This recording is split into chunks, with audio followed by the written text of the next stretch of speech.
Welcome to Off the Grid, a podcast for small business owners who want to leave social media without losing all their clients. Let's go off the grid. Okay. Let's go off the grid. Okay. I know that you really want to put your phone away. Yeah. Let's go off the grid. Hello and welcome to Off the Grid, a podcast about leaving social media without losing all your clients. I'm your host, Amelia. I am the founder of Softer Sounds Podcast Studio, and here on this show, I support all of us in figuring out how to run a creative small business with radical generosity and energetic sovereignty.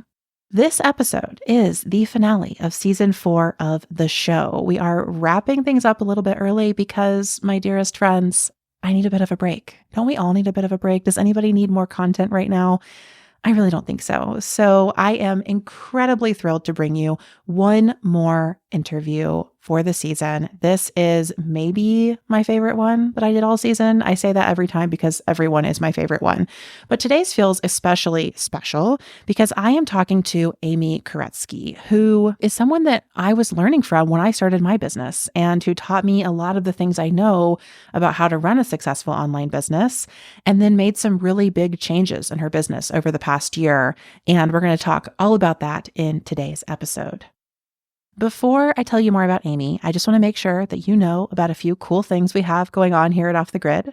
The first is our free Leaving Social Media Toolkit, which is a totally free resource that includes a 5-step plan for leaving any social platform, a list of 100 ways to share your work without social media, and a creative marketing ideas database to help you organize seasonal marketing experiments to find sustainable ways to share your work. All of that is totally free at offthegrid.fun/toolkit, or you can find the link to that in the show notes. In addition to that free resource, we also have 2 very affordable paid offerings through Off the Grid. We have a paid podcast and newsletter on Substack. It's called the Off the Grid Clubhouse, and that is where I share a monthly biz forecast episode where I talk about marketing and online business trends each month, and then tell you about the behind the scenes happenings in my own business, including totally pulling back the curtain on my business finances a few times a year. Through the Clubhouse, I also share a monthly link roundup where I collect everything I'm reading about social media, small business, online marketing, and more. And that goes out to our Clubhouse community every month. So if you want to get in on those special paid podcast episodes and newsletters, all you have to do is join us on Substack. It costs $5 a month or $50 a year. So head to the show notes, find us on Substack, and join the fun there.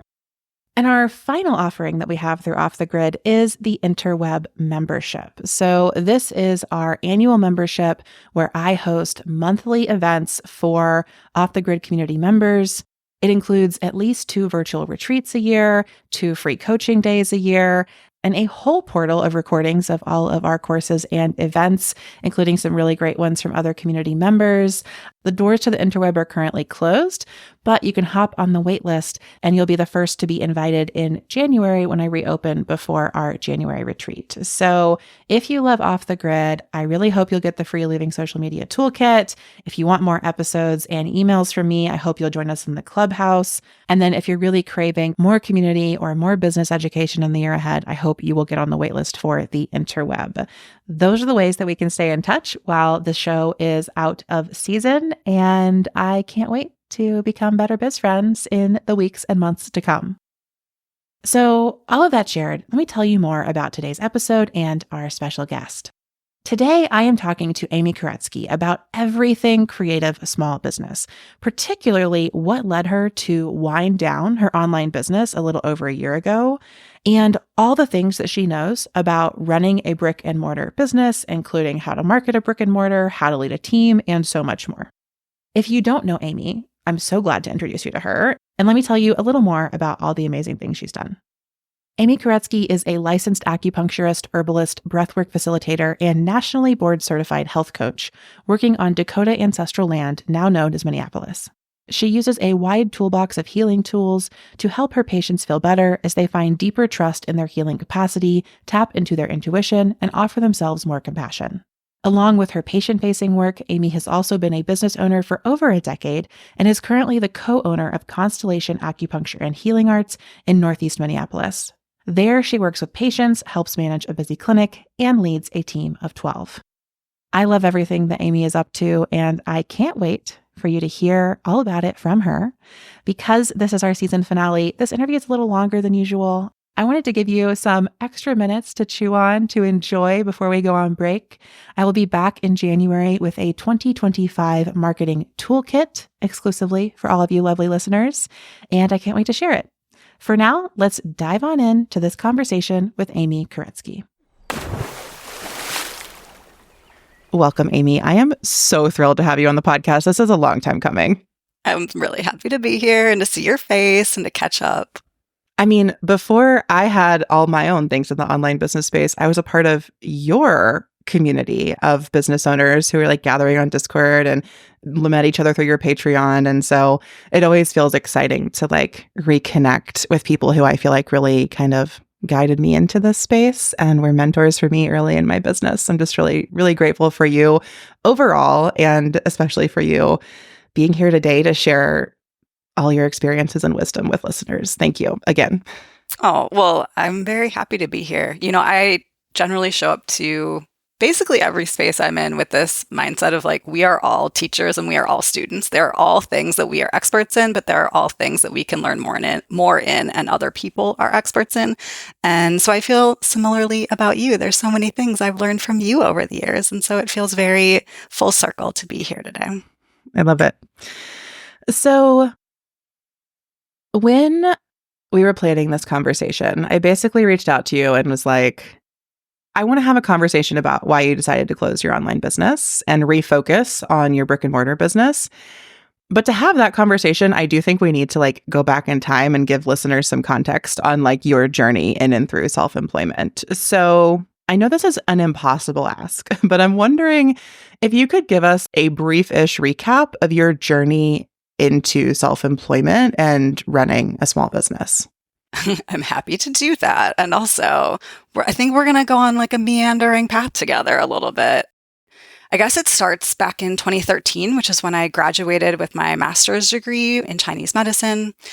At that point, I had actually had some experience in kind of the business and financial part of self-employment because prior to being in school for that, I worked as an independent contractor at a couple different positions. I was the executive producer of a film festival once upon a time in another life. I worked for an eco-friendly cleaning company. So I was used to like some of the business aspects already, and it didn't scare me to like go straight from being a student to being self-employed.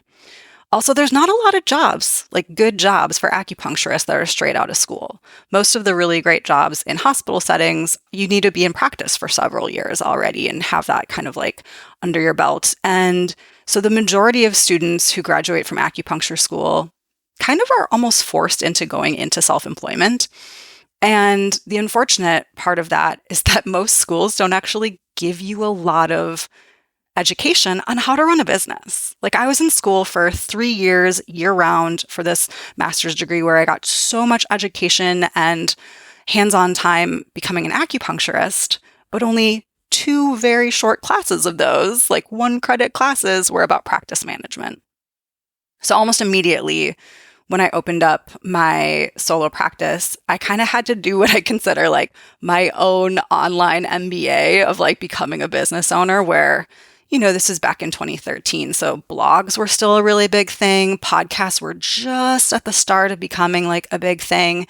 You could take like online courses for like $30 back then. Like you could actually get a lot of like free or reasonably priced education online if you had the time to do it. And when I was starting my practice, I had more time than money. So I put a lot of time into becoming very well educated about how to run a business.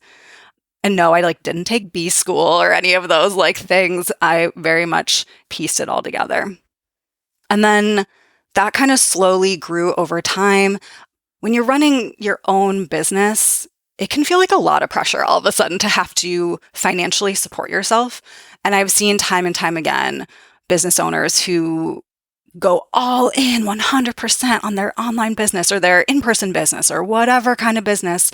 And for whatever reason, they aren't able to financially sustain their business and their personal life in the ways that feel safe and supportive for them. And that continues to put more pressure on themselves. And the more pressure you put on yourself, it's like this chicken and egg thing at that point, where all of that pressure then kind of shifts maybe how you show up for your business, and maybe that shifts how you're getting clients, and it's not in as much alignment as you want. And so, for me, I feel really lucky that I started really small. I kept the day job that I had at the food co-op. And so I was very much kind of almost this seesaw where as my acupuncture business got bigger, the work that I did outside of that and the financial resources I got outside of that grew smaller. I had 2 part-time jobs and went to 1 part-time job, and it just slowly changed. And, because of that, I was able to sustainably build a practice without going into any business debt for it as well. Obviously, I had school debt, but no business debt at least. And then alongside, as I was growing this, I started kind of finding other tools that I really wanted to add to my toolbox. I went through a health coaching program that was just specifically for licensed medical professionals that really was focused on the psychology of coaching. I was really finding that some of my patients were getting better results. And it wasn't because I was doing a different treatment on them. It was because they were more engaged with the work we were doing. And there was the psychology aspect behind it. And I wanted to learn how to motivate all of my patients to feel that engaged with their health and find that kind of independence and excitement about becoming an active member of their healing, as opposed to just showing up and being okay, put needles in me, fix me. And so through all of this, I kind of learned about coaching, and I started bringing in some health coaching into my in-person acupuncture practice. Along with that, as I'm getting this kind of online education in business, I meet this whole amazing community online of other business owners. This is very much kind of early 2010s. I was an early adopter of Periscope, if you remember that social media app. And so I did a lot of connecting, and I don't know if you'd necessarily call it networking, but I created this online community from social media, not necessarily from Instagram, but from some of these other social media places. And so now all of a sudden I had this group of people that didn't live locally that wanted to work with me. And so I was all right, maybe I can start bringing some of these tools that I've gained through health coaching to a bigger audience. I already was really, really attracting business owners. I've always been a creative person. I was attracting a lot of people, both from ad agencies, but also creative business owners themselves, like photographers and designers and things like that. And so really along this whole time, my own acupuncture practice started slowly shifting and evolving and changing into something that was much more focused on how we support our physical bodies, our emotional bodies, and our energetic bodies, as we also support the professional work, which I kind of believe is its own entity in and of itself. So it's this other aspect of us that might be separate from us, but is also connected to us in these ways. So really around 2015, my business had really shifted into this kind of half in-person practice and half online coaching practice. Around the same time, I discovered breathwork, which I often say was a game changer for me. And while Chinese medicine is kind of my first love when it comes to the healing arts, breathwork is maybe more my true love when it comes to the healing arts. And I think I connected so much with that work that it really grew pretty fast and pretty easily for me, because it really did feel like the thing that I was meant to be doing in this world. And so I started incorporating that both in person and online. And maybe a theme here is that it wasn't that I built an online business or built an in-person business. These things were happening concurrently this whole time. Each time one grew a little bit, the other one grew a little bit too. And so it's just the whole container was growing together. And I didn't necessarily see them as separate until 2016. My now business partner, Kim, and I decided to merge our solo businesses together. And I think you'll probably like this little backstory. But the way we decided to do this was that we went to my house one day. We'd been like kind of like throwing the idea around and thinking about it and being like, is this something we want to do? We went to my house one afternoon and we like pulled tarot cards about it. And the tarot cards were just like, fuck yes, this is absolutely what you should be doing. Like, business love match made in heaven. Like, get work married. And so we did. We merged our businesses together. And at that point, I really kind of had to make this decision of like, okay, is this whole online sphere thing that I'm doing, does it make sense to keep it under this bigger umbrella of our new group practice? Or does it make sense to kind of keep it separate? And because it wasn't acupuncture and we were solely an acupuncture clinic at that time, to me, it made sense to kind of like fraction them apart. So that's when like Amy Kuretsky became like an online business, and then the Constellation Acupuncture and Healing Arts became the brick and mortar business, and they really kind of became separate but equal, lovely businesses. Let me pause us at this like fulcrum moment in your story so I can just like recap some of the highlights of what I've heard for myself and for listeners. So something that has always just really struck me about your work and I've really appreciated about you is the way that you like follow your interests and curiosity. And I think this really stood out in how you told this story, right? Where you talk about like Chinese medicine as your first love, breathwork as your true love. I also am hearing, it took like, you got this degree in Chinese medicine and then you started practicing. And then it took a couple years before you even find breathwork, before it's not like you got this degree and then had a 10-year vision and you're like, now I'm here and I accomplished my 10-year plan. Like, not at all. You're following that creative impulse. You're following that curiosity. And as you stay true to that, it leads you to make these different decisions and to operate in different ways. And I just think that's like a really important thread to pull on. And like one thing that you've probably, since you've worked with me before, heard me say multiple times, I've written it down in so many newsletters, is this like permission slip that we are invited to give ourselves to change, that our businesses can change, that we as people can change, that our ideas can change, our bodies can change, like we are allowed to change in every aspect of our lives. And that includes our business. That includes how we run our business, who we work with, like all of those things. And before I even had that very specific line and language in my business, I think it was something that had been sitting inside of me and I had been giving myself permission to change over and over and over again before I verbalized it to other people. Yeah. Oh, that really like struck me in a really deep way right now. I'm considering some big changes in my business and it just is so affirmative of that. And I really appreciate it and your example in doing that. The second piece I wanted to pull out before we continue with your self-employment journey is I think there's this myth in self-employment that like at some point you take the leap and then you're self-employed. And everyone I know personally who is self-employed in similar ways to we are, who runs a small business, works by themselves or with a team, like nobody has the story of like taking the leap. It's like everybody sort of had these part-time jobs or they had a full-time job and did it on the side and they went down to part-time contract work. Like it's exactly that seesaw that you were describing.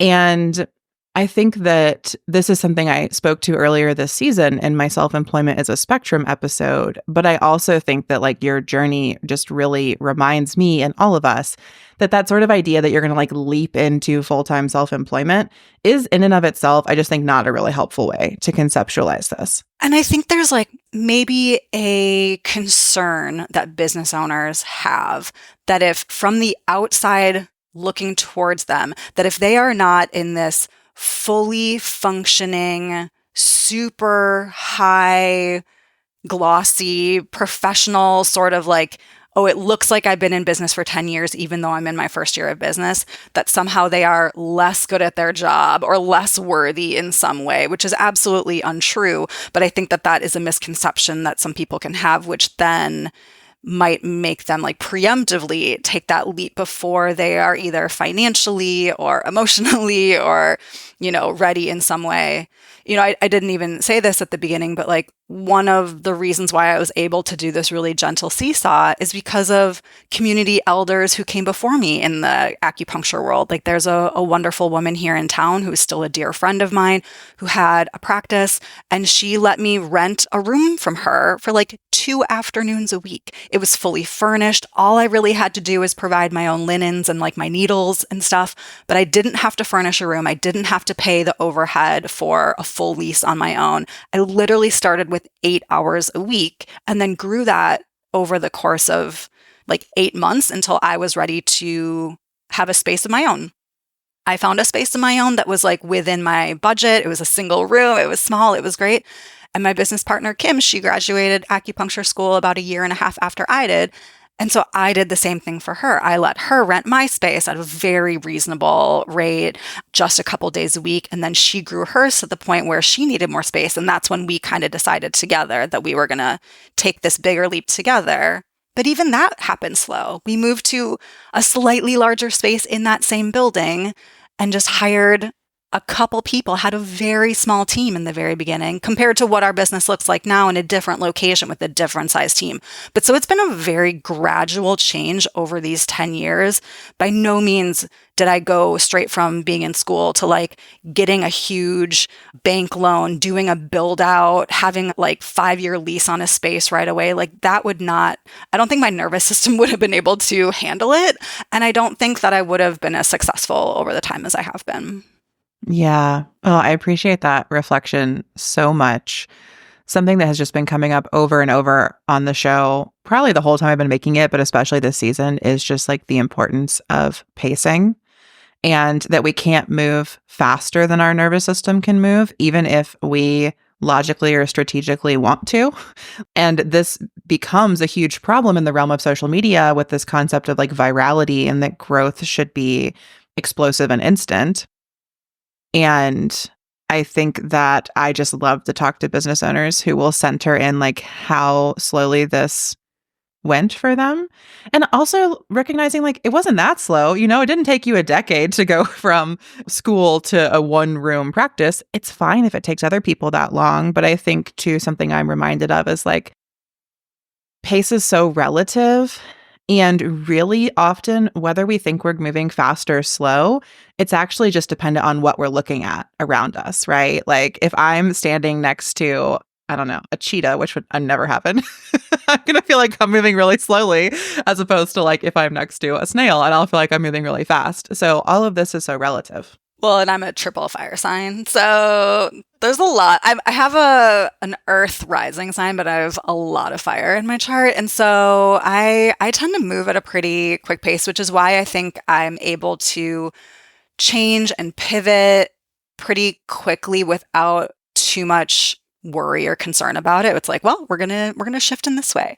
And luckily my business partner, Kim, my work wife, she is very much an earth sign. So we like ground each other out. Like I help her keep moving when things are maybe moving a little slow. And she like holds me and roots me down when I'm kind of like off there flaming up. So it's a good partnership. Yeah, that's so beautiful. Okay, so let's go back to your timeline now. So you told us when you and Kim had your date at your house, you did the tarot reading, you decided to go into business together. Then it sounded like you merged your businesses, you moved into a slightly larger space than the 1 room you had she had been renting from you at certain times. How does that become what Constellation is today? So this is where those kind of 2 paths really diverge. And we have this clinic that at the time felt very reasonable. There was the 2 of us. We had 1 other practitioner. We had some admin support here and there, but it was a very small team, which because of that, both made it very flexible to like shift and pivot a little bit when we wanted to, but also really kind of functioned on its own. Our first employee, who's actually still with us all these years later, like she had been in practice as an acupuncturist before us even. She was very experienced. We had been friends for years. Like it was a very easy transition. And so the clinic just kind of goes on almost autopilot, I want to say. And it's only because the clinic was the size it was, had the like lower overhead that it did in that moment that allowed for that autopilot to happen. And that autopilot was the only reason why I was able to put so much time and effort into my solo, more online business. And so in like 2018, 2019, the clinic's just running on its own. Easy peasy. I'm probably only there 3 days a week. I'm not even seeing patients as much as I used to be anymore. And really, that's the time that my online business kind of explodes in growth. And to what you were saying about this nervous system, I actually think that it was maybe a little bit more than what my nervous system could handle in that moment. And I think that's why it kind of imploded in different ways over the last couple years, because I didn't want what I had built. And it wasn't because I necessarily went viral or anything like that. It just was a little bit of right place, right time, right offering. So this is like 2018, 2019. I'm very much like ahead of the curve when it comes to online business. I'm doing retreats out in California, like back when it was affordable to just like get an Airbnb for 12 people out in California. I had a podcast of my own for many years that I probably started around like 2017 or something. I was doing like some pretty big collaborations. I did one with a tarot teacher that some people might know, Lindsay Mack. We taught a class together, and that really kind of blew up my online presence in ways that I wasn't fully prepared for. But they were all like really fun, exciting things, and I wasn't feeling burned out by it. Like I was feeling energized, excited. I was pretty active on social media at that point. I wasn't necessarily using it in ways that people use it now, but it was more in that, I don't know, almost kind of like a blog sort of way that people used to use social media. And because the clinic was running like clockwork, it was easy enough for me to do those two things. And then 2020 comes around and we all know what happens. Yeah. Yeah. And so all of a sudden, this clinic that was running kind of on autopilot is not running on autopilot anymore. And we actually have to shut down. We don't have to shut down because technically in Minnesota, we were considered essential like healthcare services, but we chose to shut down because we did not have adequate PPE for our employees. And it was really important to us to only be operating in a safe way for both our patients and our employees. And so we shut down for a couple months.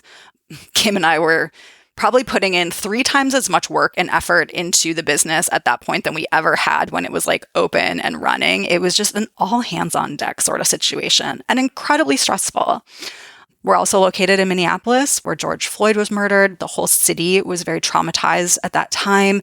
Like everyone's nervous system is just on high alert. Also, during that time, I was doing some collective organizing with some other breathwork friends of mine to kind of call in our teacher who really had done a poor job of including any sort of anti-oppression or trauma-informed training into his trainings. And that was a really emotionally heavy load that we lifted for several months.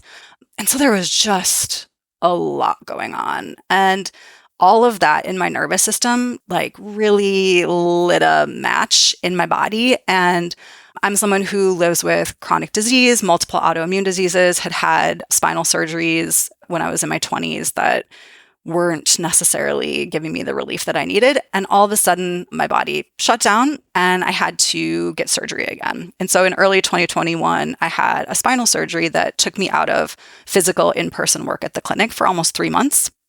And at the time, I was like, tried my best to give myself as much rest as possible. And also, the clinic was kind of in the red. You know, like it was the pandemic. We had really shut down our services in ways to make things safer for people. So like we had reduced our capacity for patients by over 60%. You know, we had gone from having 3 rooms where we were like seeing people at multiple times to making sure that rooms could breathe afterwards so that it was like safe for patients. We were trying to make sure there were never patients in the waiting room at the same time. And so while we got some like PPE support from the government and that helped keep us afloat, by no means was I able to pay myself during this time when I took a medical leave. And so I was like, well, I'm going to keep my online business going because I can do this from the recliner chair that I'm living in right now. And it was kind of during that time that, you know, to backtrack just a little bit, towards the start of the pandemic, I had started bringing some free breathwork resources into Instagram. So every Thursday morning, I would do an Instagram live with like a free breathwork meditation. And I did that every Thursday for like the first, 6 months of the pandemic. And then around September of 2020, I left Instagram and I did not do what Amelia tells us to do. I did put up like one post that was like, see you later, maybe, maybe not, where I was like, I might come back, I might not, but I'm going to take a break from Instagram. And originally it was just supposed to be a month and it turned into forever because I have not really gone back since. But so that early morning breathwork from Instagram moved to Zoom. We had this like weekly Zoom breathwork, and then that turned into a larger community of people that wanted to gather and do breathwork and co-working together, which, we did in space together for a couple years while I was doing that. And so this whole time I'm like letting my online business continue to like shift and move in ways that are unfortunately in response to the moment of the times, as opposed to like this strategic direction that I'm trying to lead them. Because maybe you can relate to this as someone who's also like intuitive and a business owner, but there's this kind of push-pull that I often feel where I'm pretty good at strategy, and you are too. Like we're both really good at like laying out a plan of what strategy in business is going to look like, and it's gorgeous. We're like, oh, we can just see how this is going to like flow and like bring people through this journey. But then that only happens when there's like no outside forces outside of our control that happen. And like, that's not how life works. And so then there is this thing where it's like, okay, well, we also have to let our intuition guide us. And if we said that this was the strategy, but like now this other thing is happening, we want to respond to it, but not out of like urgency. We want to do it out of more like intuition or like guidance. And so there's this thing where like, where do I just follow the strategy as I laid it out versus where do I let my intuition be like, okay, we're actually going to like shift things and change things and let things kind of lay fallow that we thought were going to go forward. I'm like, oh, you mean that question at the heart of my entire business? Yeah. Just that little one, Just a little minor dilemma of like being a very smart, strategic person who also has a body and lives in the real world. Yeah, exactly. Yeah, it's really challenging. And I think a few things coming up for me is like when you are a strategic person, for me, it can be easy sometimes to get caught in like the perfect pictures of what I believe will happen or what like the vision I've created. And I'm like, okay, cool. If I do this, this, and that, then I will get this at the end. And in my experience, that is a recipe for business disappointment and disillusionment, is like having expectations for how other people will behave or what they will purchase. Like I have to actually stay pretty energetically clear of that and center in myself, like during a sales cycle or a launch or something. Like I cannot hold on to what I want other people to do, or every single time I will feel bad. And I struggle with that. I mean, everybody struggles with that. It's hard. It's funny because we have a lot of like mutual business friends in common, and there's at least like one person who I know that has their spreadsheets of like what their projections are for the next year, and they are like on point with it every single time. And this is someone who like I've had multiple like very long phone calls with, and every single time I try to like set some sort of projection or like I'm going to do this offering and X number of people are going to join it and it's going to cost this much and that's going to allow for this.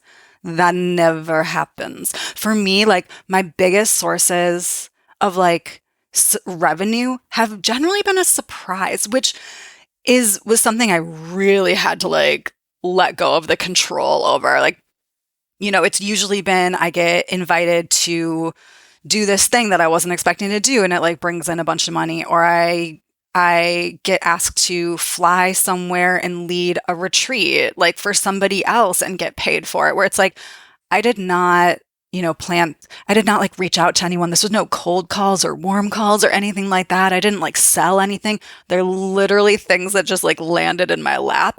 Whereas every time I try putting something out there, it like kind of falls flat in this way that was like a real like check to my ego. Yeah. Oh, I think that's so important. It reminds me of so many conversations I've had on the show. Like some of that could map onto like different human design patterns. Some of it is just how you cultivate your business. I find that businesses that are really grounded in relationships can often function in that way.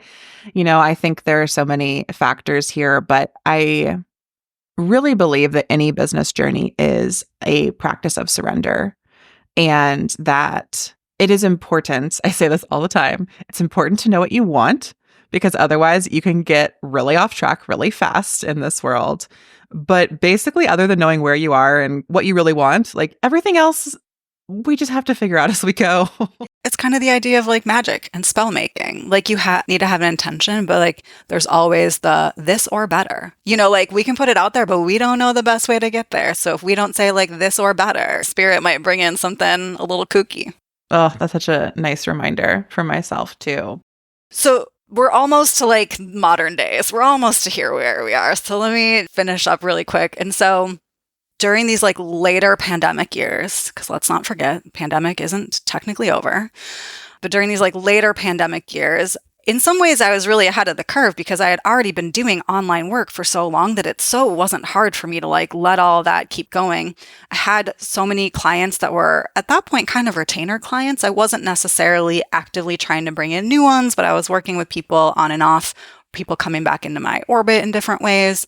I had this community that was hosted on Patreon that was really pretty consistent. There wasn't a ton of churn or anything. And so things felt like they were running smoothly on my online business in this way where the in-person business was a bit of a shit show. And I was like having to be there all the time. It's almost like those two roles reversed. When the clinic was running really smoothly running on its own, I got to put all this time and effort into the online business. And then all of a sudden, when the clinic needed my attention way more than it did previously, I was lucky enough to have this online business that I could kind of let float and just coast on its own. And I feel really grateful for that.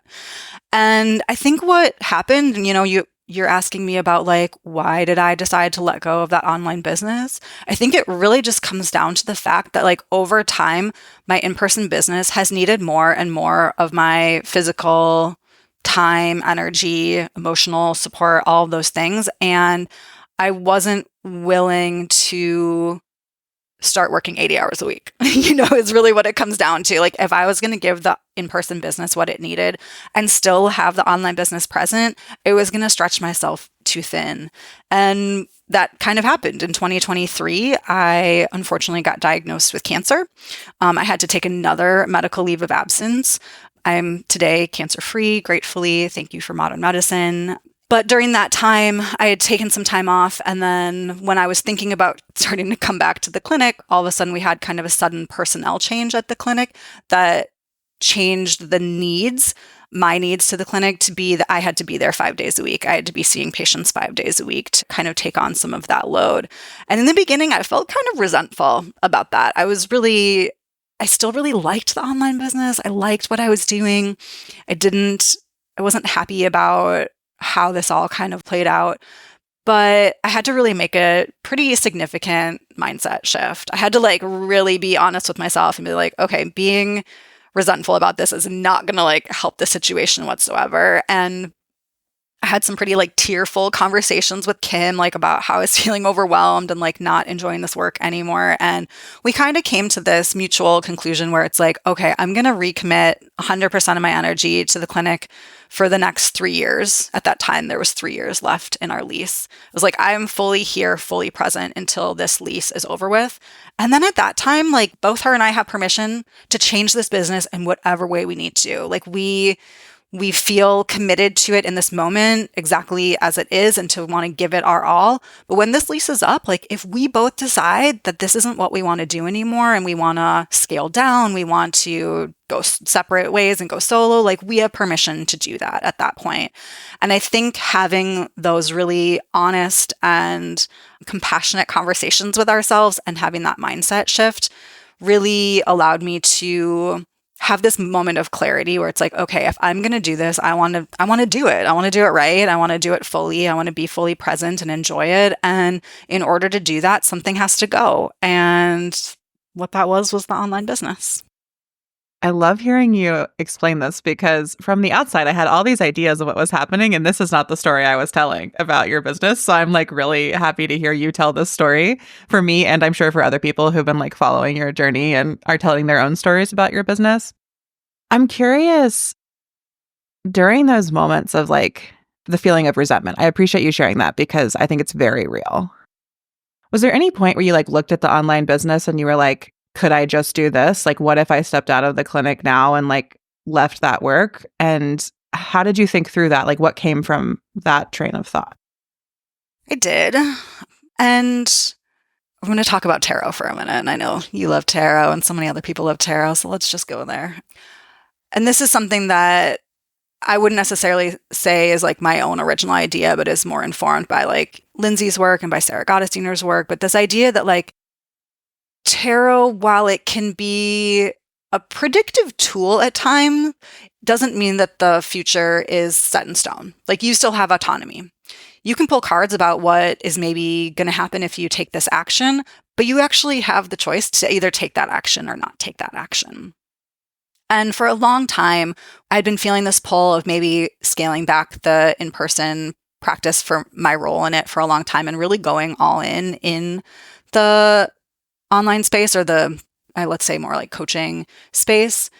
And the cards were always like, yes, do it, like go all in. But for many reasons, that wasn't the choice that I made in that time. And there were very practical, logistical reasons why I chose to do that. And I don't think that those reasons are any less important than intuitive reasons as well. I think they're equally as important.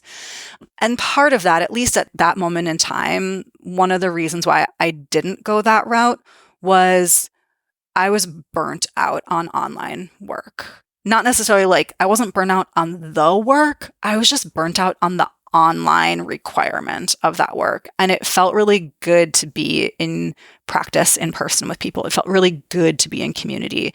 At that point, I've since brought breathwork back. We try to make it as safe as possible with the understanding that there's still a pandemic going on, but encouraging people to test before classes and wearing masks if they want to, all these things. And it's been really life-giving for me to like do in-person work again, whether it's acupuncture, whether it's breath work, whether it's the other types of less linear healing work that I do in person. But I really needed that in-person connection again. And that was something that the clinic was giving me, whereas my online work wasn't. And I don't think I could sit for another fucking Zoom meeting for the rest of my life and I would be happy. Like I was just done with it. And I think that it showed in how I was showing up for some of my bigger spaces.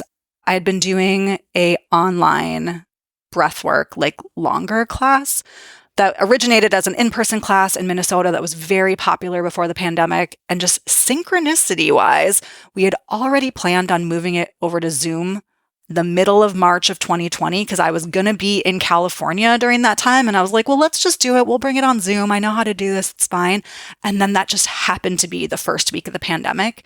So this class that normally had 40 people in it in Minnesota, all of a sudden, 100 people joined from all over the world. And it continued. We did it for years. But between that and like so many other things, I was just done. Two things that stood out to me there were practical reasons are just as important as intuitive reasons. I think that that's, especially as a business owner, something to always come back to. Often, if we're in the business world, we're taught to only consider the practical reasons, which is not enough, in my opinion. Or if we're in more of like magical spiritual wellness space, we might be encouraged to only consider the intuitive reasons for something. And in a business, I think in life, but especially in business, we need both because businesses are material incarnations of something and they require practicality. Let's just be honest. Like the space that we have in our current clinic space is not cheap. Our rent is pretty expensive. We have a almost 3,000 square foot space. Like it's big. It costs a lot of money. And while we have an LLC, which theoretically gives you legal protection between your personal and your professional, almost all commercial leases, this is so fucked up, but almost all commercial leases require you to have a personal guarantee, which totally negates the point of an LLC. And as like a tiny little business, you have no power when you're talking to like corporate lawyers and trying to negotiate a lease. And we had no power in that situation. And so we actually have a personal guarantee. So if I was to have walked away at that time and the business was then to have failed, that was a lot of money on the line. And so for a very practical safety in my own like body reason, I felt like that wasn't something I could just walk away from. Oof, commercial real estate just seems like a nightmare every single way I hear about it, honestly. I want to ask one more question about the sort of decision to go all in on the clinic again and to step away from your online coaching.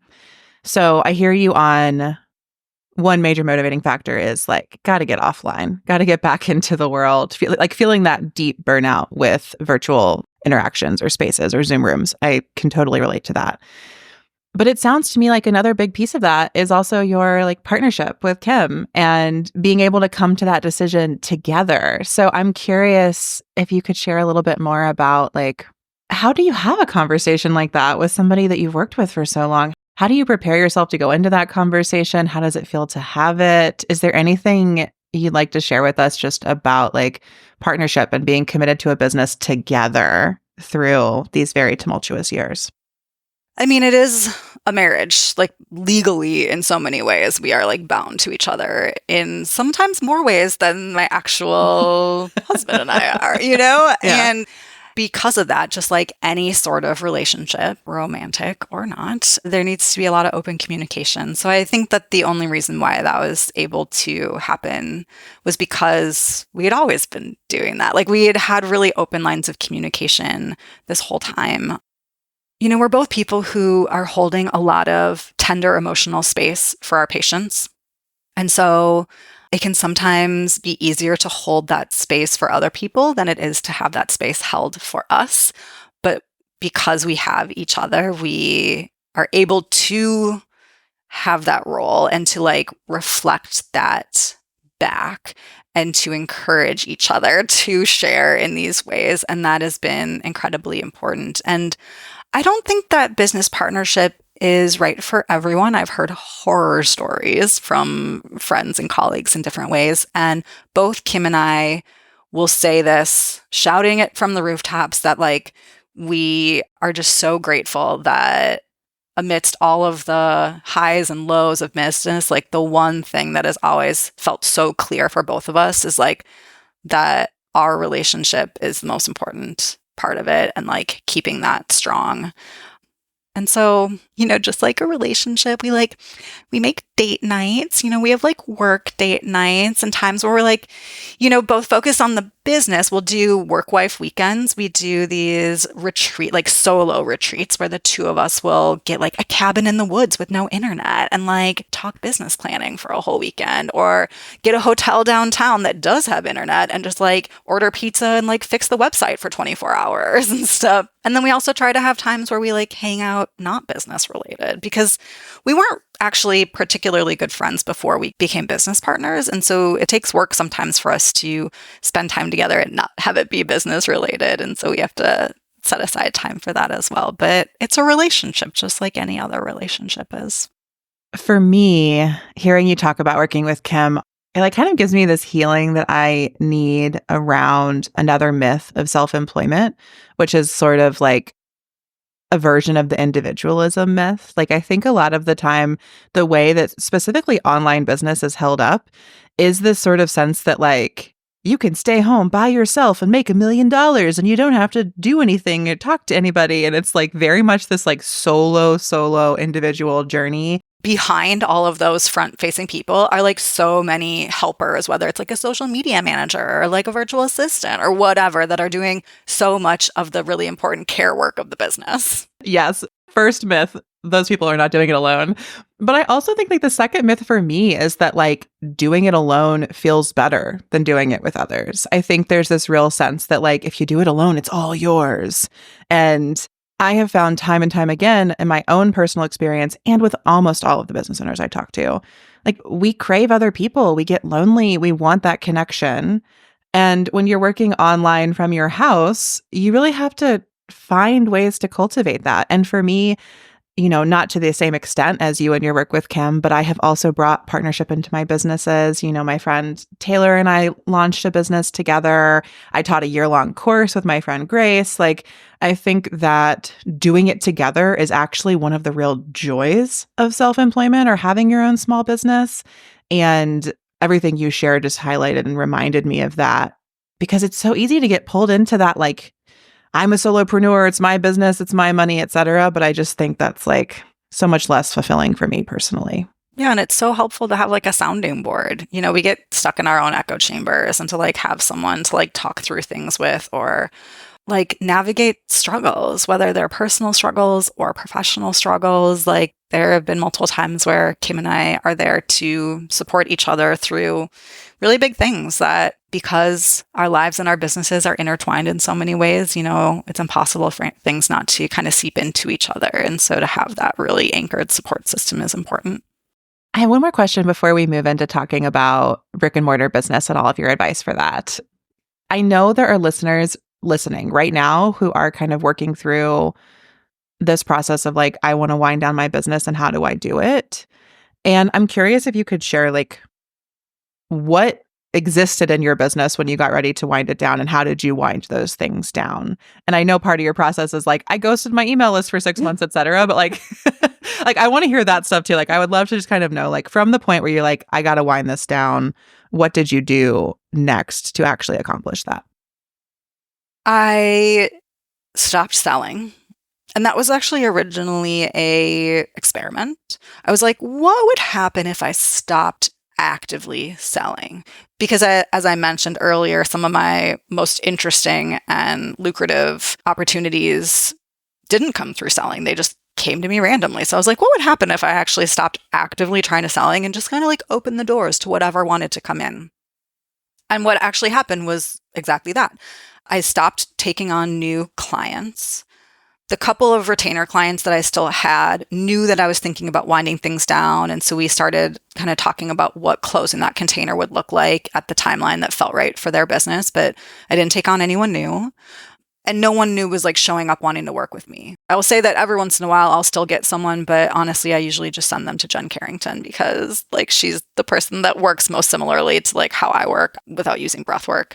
And then the space that I thought was going to open up did open up, and some really interesting opportunities did land in my lap. And what was even more interesting about those opportunities is that they were all local to the Twin Cities.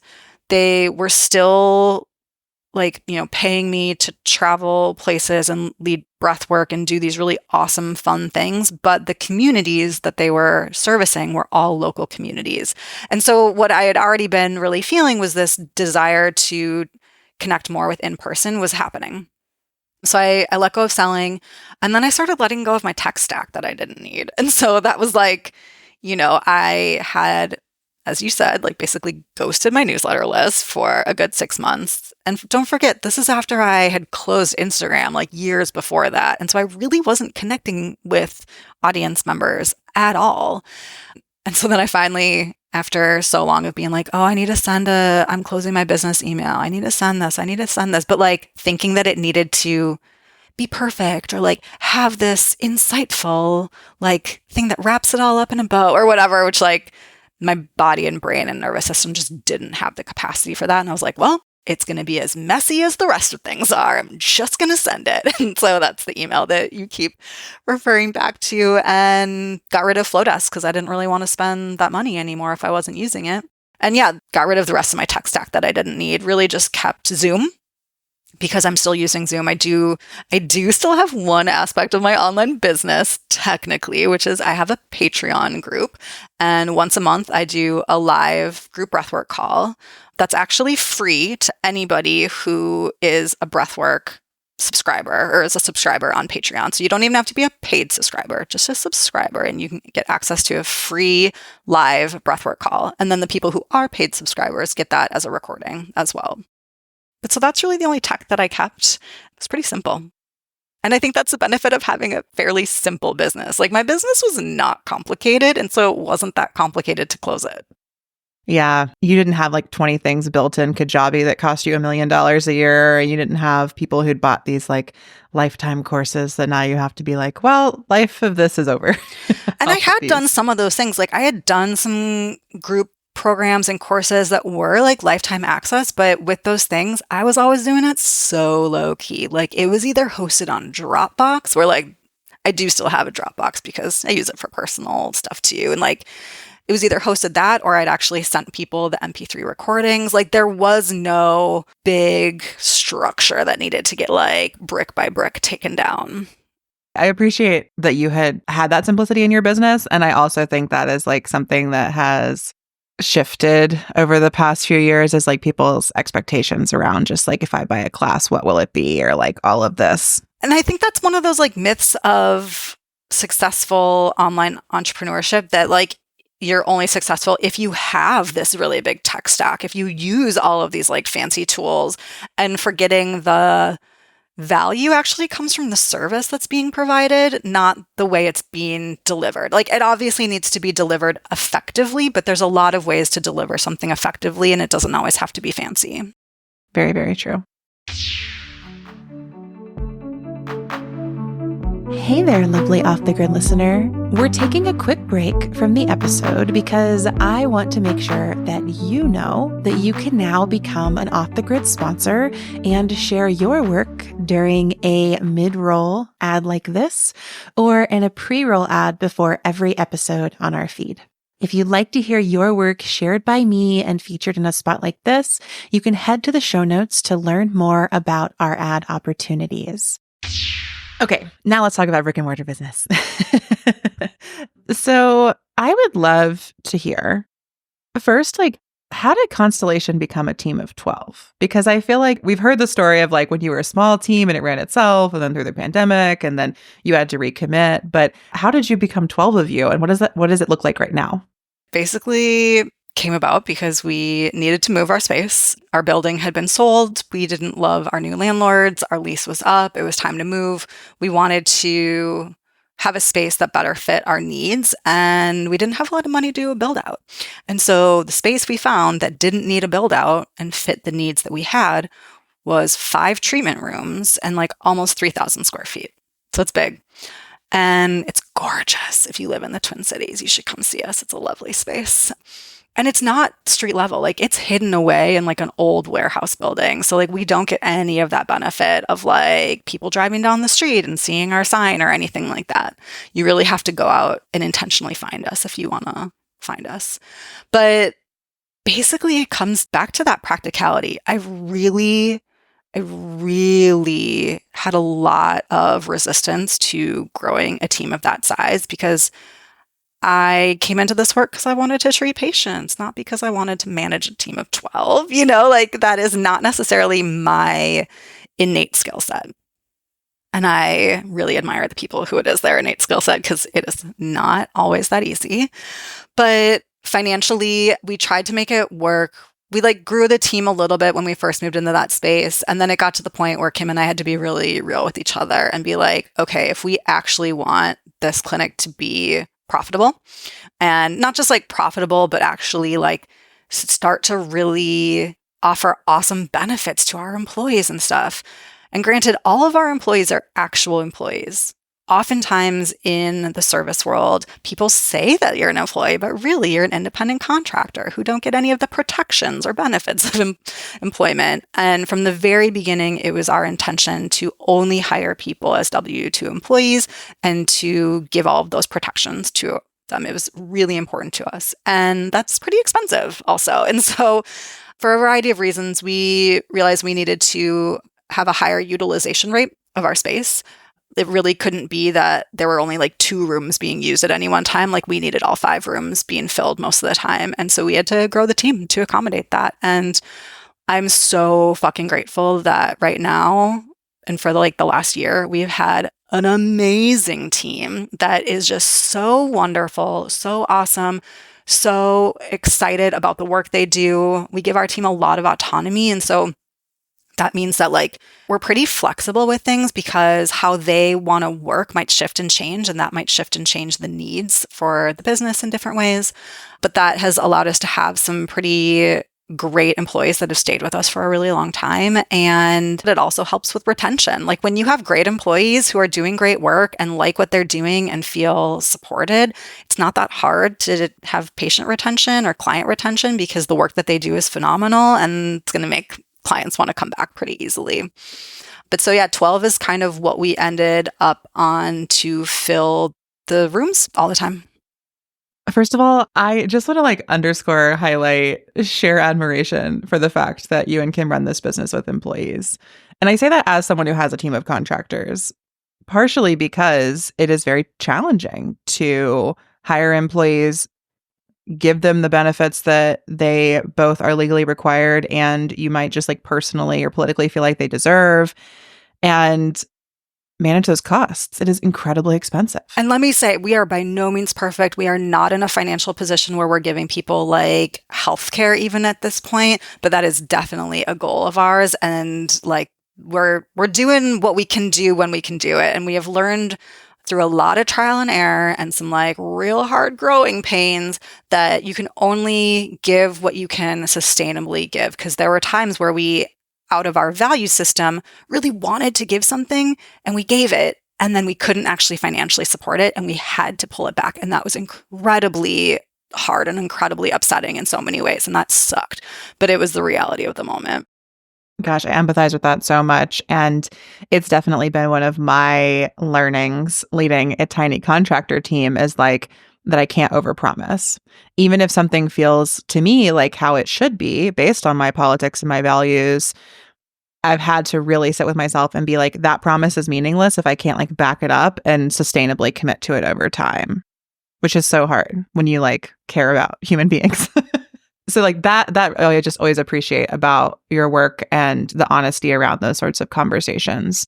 The other thing that really stood out to me just in all the ways you talk about Constellation is how you have right-sized the business and how that has meant very different things at different times, right? Like sometimes right size in the beginning is like just you and Kim, or maybe it's a small team. Now it's a much bigger team to right size for the space that you're in. How do you figure out the right size for the right moment? What are ways that you connect with that for yourself or your business? I mean, this is probably not the answer that anyone wants to hear, but like we only realized what right sizing things were when they were the wrong size. And like being like, wow, this isn't working. This needs to change. And then we change. Like we trial and error. You know, we really try, especially with a slightly larger team now.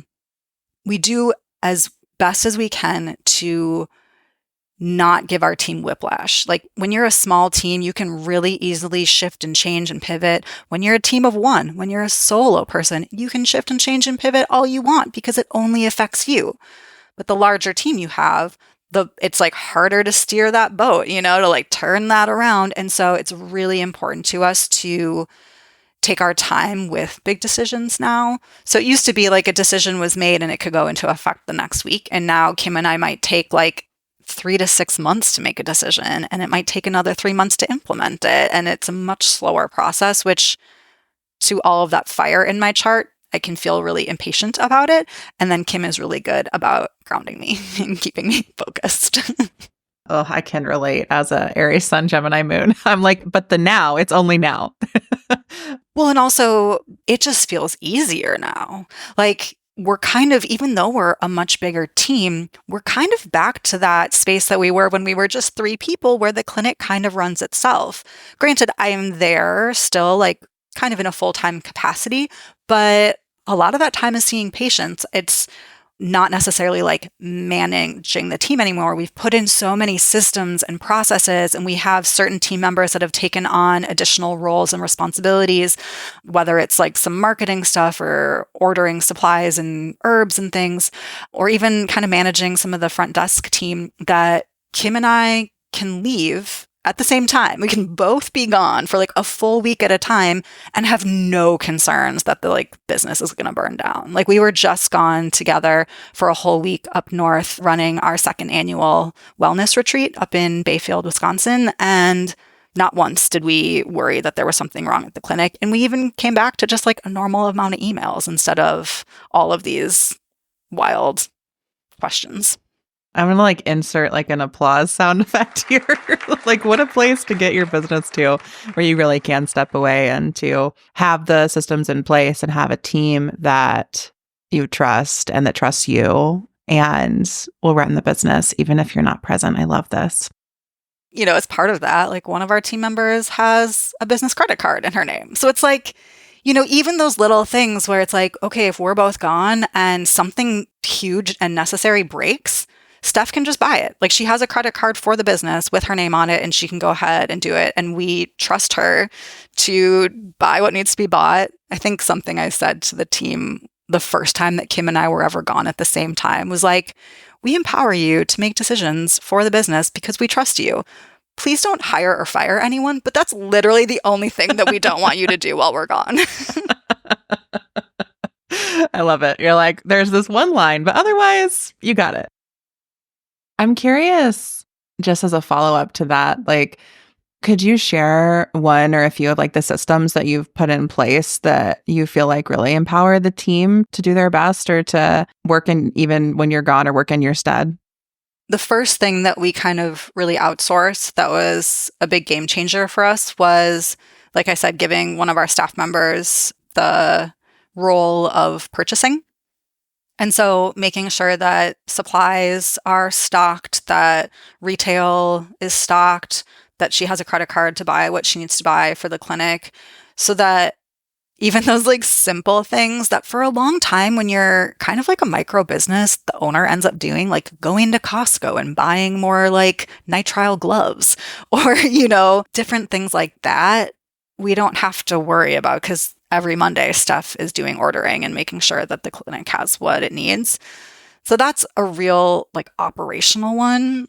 And then really empowering our front desk team to be the main point of contact, the first point of contact and main point of contact with patients, both in regular everyday scheduling things, but also, issues that might arise, and really giving them power and autonomy to make decisions of when refunds are necessary, when adhering to the financial policy that patients have signed on to is more necessary, and really only sending things like quote unquote, like up the ladder to the boss when absolutely necessary. And I think that giving our front desk really our trust in them and their decision-making, of understanding that there are financial policies in place for a reason and for the financial safety of the business.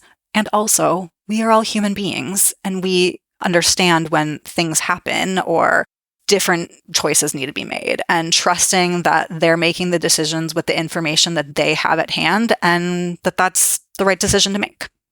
And this is a very in the weeds question, but was there like training involved or like a written document that kind of walks through how you would think through those things? Or do you just like hire people who you feel like have the same instincts and intuitions as you in those moments? No, there's training involved. Yeah. We have a lot of like SOPs. We have a whole like week-long onboarding before they even get trained on their actual job. So I think of onboarding as the training that all employees go through, no matter what their role. And I think it's really important that whether you're a practitioner or a front desk administrative support, that you understand the other roles in the clinic. So that onboarding is really for everyone. And then there's training, and the training is very role specific of like, what job duties do you need to know?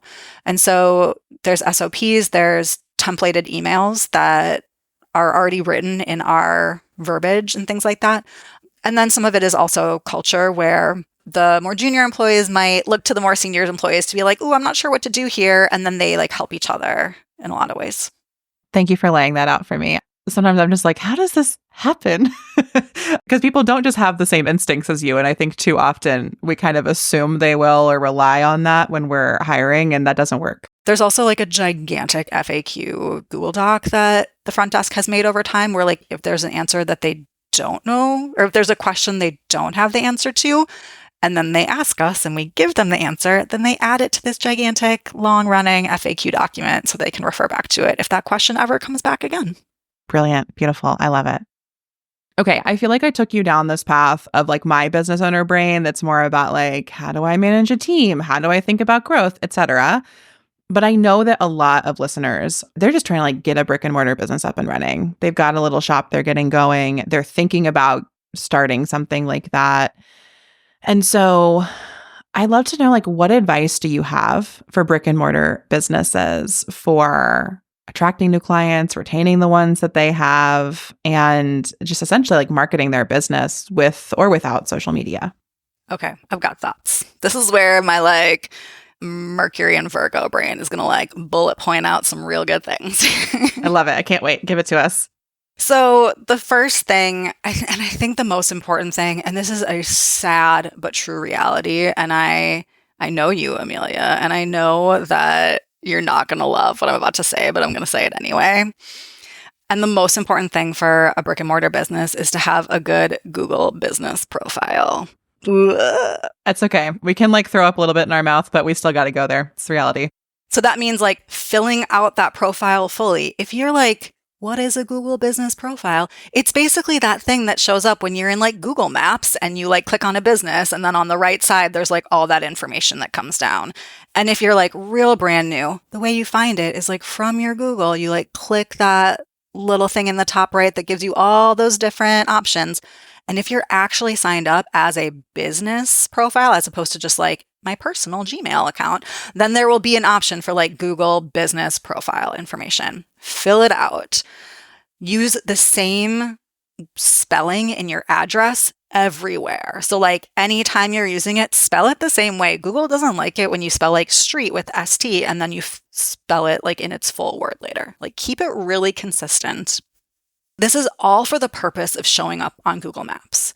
Because if you're anything like me, you're like traveling and then you're looking for something. Actually, this happened with me a couple years ago. I was in California and I really needed an acupuncture treatment. And I didn't want to be driving like 30 minutes to find a clinic. So I just Googled acupuncture near me, saw 3 clinics within like a 5-mile radius, clicked on each website, and then chose the one I chose. And that's the same here. Like if I'm looking for a physical therapist, if I'm looking for a restaurant of some kind, if I'm looking for anything, I'm most likely just opening up in Google. Rarely am I actually opening up in like Safari or like Google search. I'm opening up in Google Maps most of the time because I want something pretty close. I don't want to be driving all the way across town every week for my acupuncture appointment or anything. And so I think the best thing you can do if you're a brick and mortar business is show up pretty high in the search rankings for Google Maps. And so the best ways to do that are like really filling out your profile fully. Get reviews. Get as many reviews as you can. It was our goal last year to hit 100 5-star Google reviews, and we like hit it. And now our goal is to hit 200 5-star Google reviews. Like the more reviews you can get on Google, the better. They really like that to like increase your standing in where you show up in the rankings. And then there's this like weird thing called Google Updates, which is like Google's version of having like social media postings or something. I don't really get it.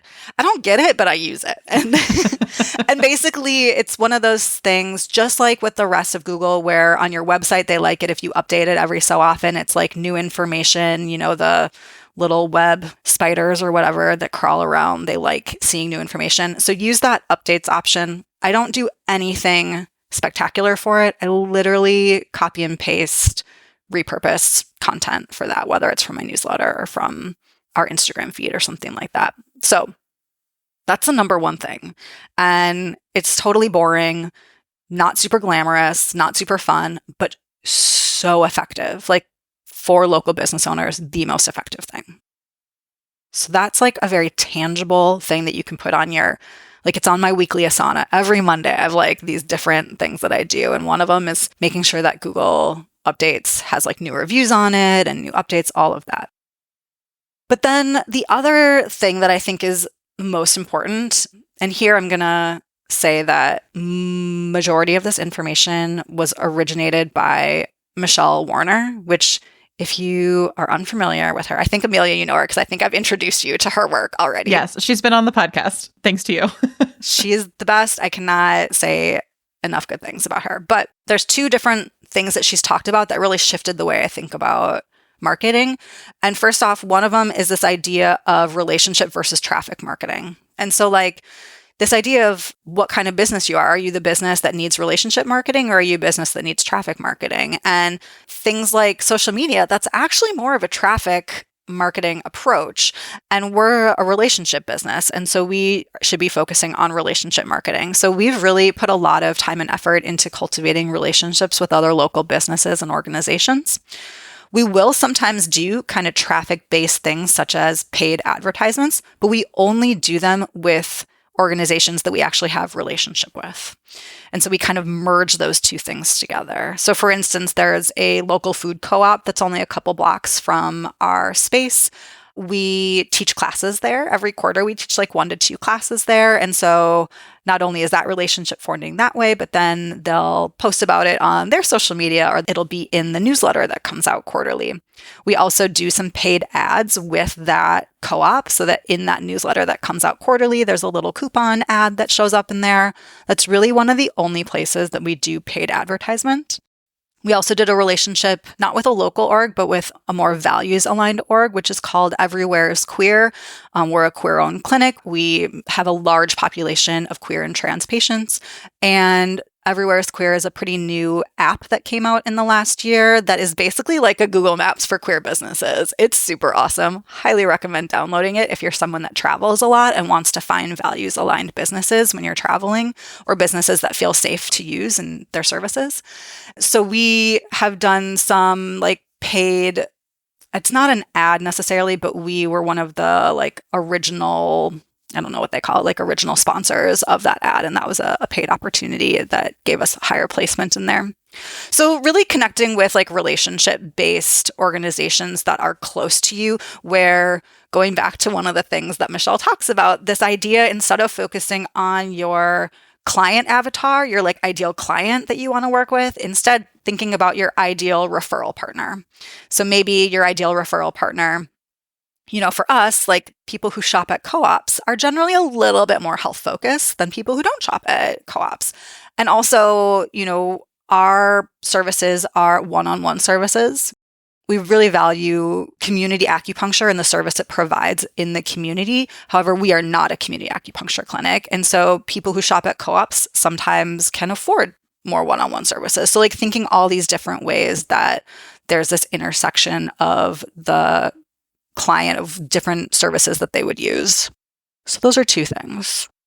I think for me, both of these strategies are what I might call like quote unquote unsexy marketing strategies in the realm of online business, but I actually think they're the most effective ones, right? It's like knowing exactly where people are searching for what you offer and then doing a good job of being present there. Like that's what I'm hearing you say with the Google Maps and the Google business listing and all of this. It's like, this is the reality of how people find clinics like this, and we can do a good job at this.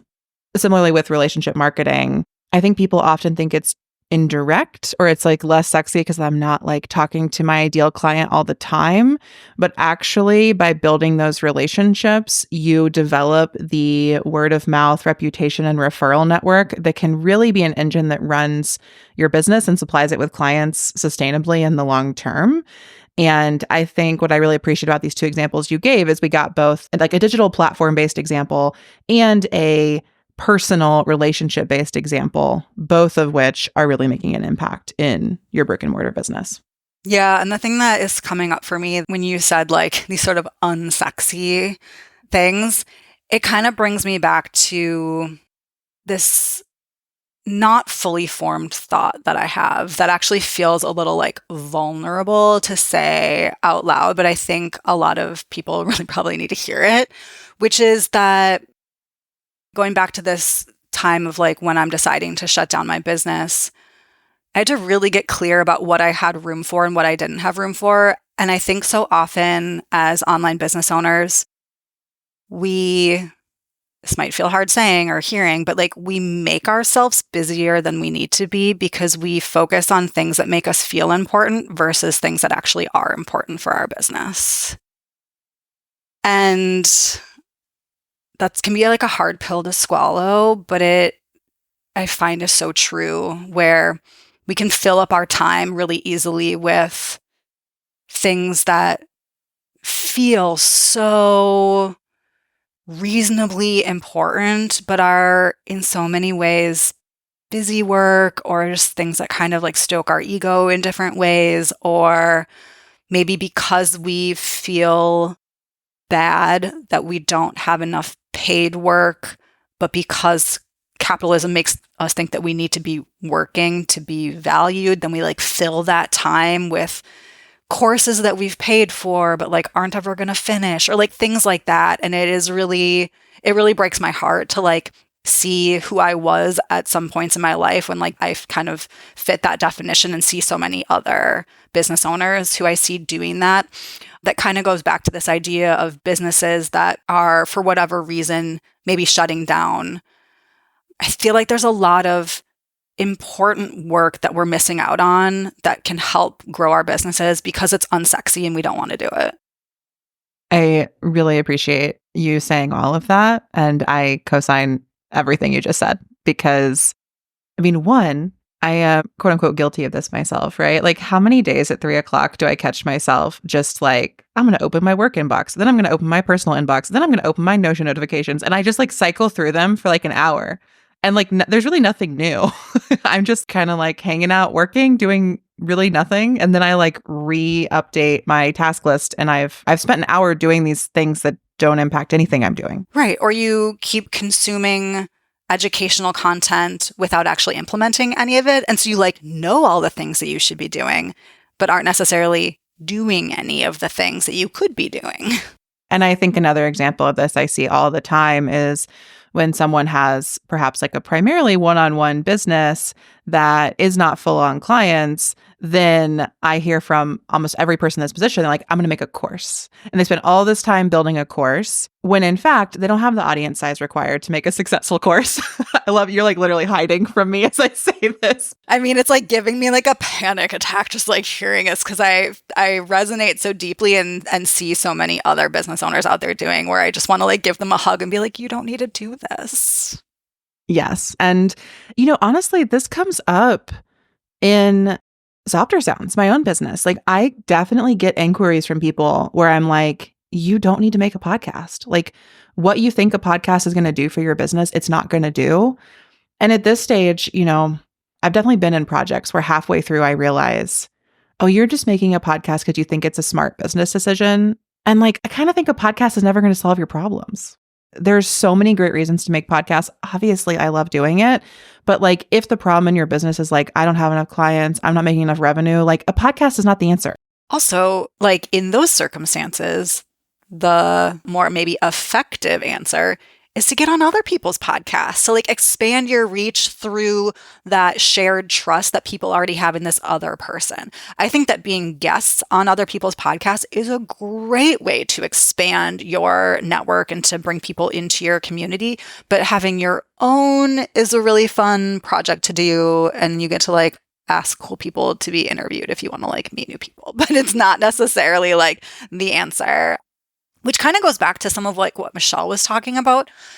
One thing that really surprised me, because I did this, I've done both her networking that pays course and her build your relationship funnel course, which is why I have a little bit of deeper insight in some of these things. And one of the things that surprised me the most on the relationship funnel was that she actually positions SEO slightly closer to relationship marketing than traffic marketing, which you're like, SEO, how is that relationship marketing? But the way she describes it is you're actually borrowing the trust that people have in Google. And that's why it's slightly relationship. And if you think about this idea of borrowing trust or borrowing audiences, being a guest on podcasts or guest lecturing for somebody else's course or something like that are great ways of like borrowing the trust that people have in that teacher or podcaster. Yeah, you were the person who first talked to me about like what you call OPAs, other people's audiences, and building them into your marketing strategy of like, I want this many OPAs per, year or quarter or whatever it might be. And I think it is so effective. And I'm grateful for that advice that you gave me early on. It has worked very well for me since then. That was definitely me that told you that. And I love it. Yes. Yes. Okay. Are there other marketing strategies for brick and mortars you wanted to bring to the table? I mean, I just want to really emphasize this idea of referral partnerships and how that can look in so many different ways. So some of the best referral partners that like we've had are like other health professionals, whether it's therapists or midwives or nurse practitioners, other queer owned or queer focused businesses. So like values aligned businesses. There's a gym that is queer owned that we many years ago, maybe like 7 or 8 years ago, Kim and I used to offer community acupuncture to athletes there. And that was like such a fun benefit that they could get. But then it also helped us grow our practice in the beginning, because people who do really intense exercise usually have different injuries or different aches and pains and need a lot of acupuncture. So really just like thinking about all that cross-pollination, because I think so often business owners are so focused on reaching the final client. And when you're talking directly to the client, you really have to do a heavy lift to not only, make them problem aware, but then also solution aware, and then aware of you, and then convince them why they should see you versus someone else, versus, once again, borrowing that trust of someone who you have a real relationship with, not like a fake relationship, not like we've like met each other twice online or something, but actually have a real in-person relationship with. It goes miles. I mean, even you and I, like, we've hung out in person. We have a real relationship together. This isn't just some like meta thing that we're doing. Yeah, no, I mean, I'm such a believer and fan in like, I love meeting people online, but I like to take it IRL eventually, or at the very least, if we can't meet up in person, to like have a one-on-one call, like an actual direct conversation, instead of the like many, many, many indirect interactions I have with people. Like I can't consider someone a friend until we've had those sorts of direct interactions. Like we need to actually be in relationship in a meaningful way, whether virtually or, for me, ideally in person. Something that's coming up for me as I hear you like talk about relationships in this way, this may be like, I don't know, this may be controversial, but I also I just keep thinking like acupuncture solves a problem for people. And I think that something that Michelle Pelazan said in our conversation, the interview I did with her this season, was she was like, what makes it a business is that it solves a problem and it like sells the solution. And I think there are just a lot of businesses out there right now that don't solve problems, or they don't know what problem they solve. And what kept coming up for me as you were talking about referral partners is that it's easy for them to refer the clinic, one, because of the depth of your relationship, but two, because it's really clear what problem you're solving for people. And they're like, yeah, of course you need acupuncture, or of course you need breathwork, or of course you need this thing to help resolve this issue you're having. And this is something that sometimes I think is challenging for folks who work in a more like spiritual or creative space, to be like, what is the problem your creative coaching solves? What is the problem your tarot reading solves? Because those are valuable services, but if you can't articulate the problem it solves and how and who it serves, et cetera, like nobody can refer you. You don't have a referable business. I mean, I think you hit the nail on the head right there. I think that everything you said is so true.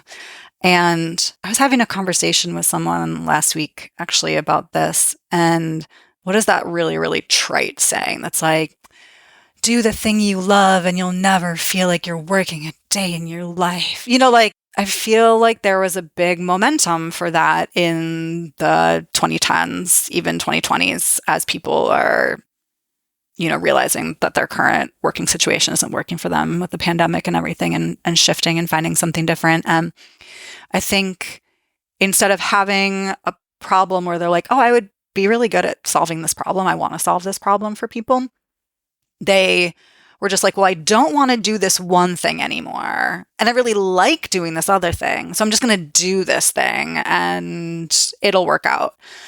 And the problem that happens there is then this thing that they really liked doing, that they were maybe just doing for fun or with friends or just like for free before, or this thing that they like had never considered being a job and they were just doing, now all of a sudden has the pressure of supporting them financially. And then this goes back to like what we talked about in the very beginning, where it becomes this like chicken and the egg problem, where like the more pressure you have to create a financial lifeline with that thing, the less that thing actually becomes fun anymore, and the more stress it creates in your life. And that's not a fun way to build a business. That actually doesn't build a business. No, it really doesn't. Let's not end on a bummer. Let's talk about something fun at the very end. All of a sudden, I just realized. I know. I'm like, okay.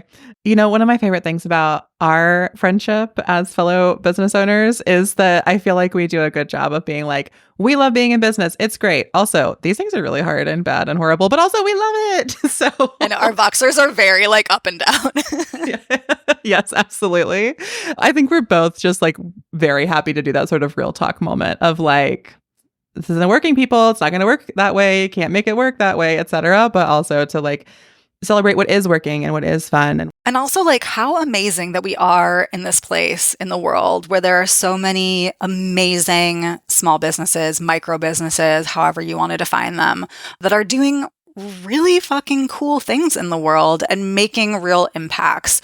And yes, not all of them are going to become, businesses that last 50 years or something like that. But even if they make an impact in the year that they're around, in the 3 years that they're around, like that impact still matters and it still is a benefit to the world overall.